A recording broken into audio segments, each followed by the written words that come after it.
is to create the conditions that actually allow for certain development to happen. And so they're doing that by making sure that the policies are favorable towards the things like entrepreneurship, things like, skills development, and a whole lot of that.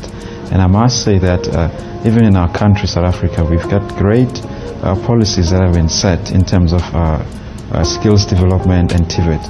But what's missing is the integration in terms of entrepreneurship into the curriculum.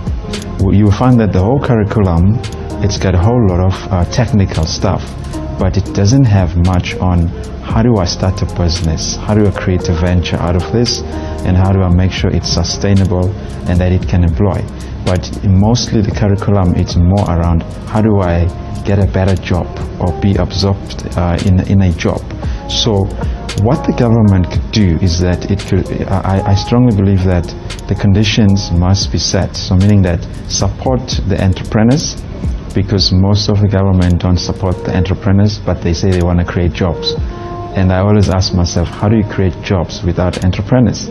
So if you link the TVETs, now you must begin to say, how do we bring in entrepreneurs that can come and be mentors to these people, specifically to say, those who will want to start businesses when they finish, let them be mentored by other entrepreneurs. Those who don't want to start businesses, they can go into other workplaces and do apprentice and be paid like they're being paid. So it's a bit of a different thing if you want to raise entrepreneurs, and you must be intentional. It's not an accident. But lack of access to capital, it's a big issue that is happening. But I'll tell you what we've been working on in South Africa, which some countries like Kenya, they've probably worked on for over the years, maybe the past 50 years and all that, which is developing an alternate financial system. Now here, we look in terms of communities forming what we call CFI, Corporate Financial Institute.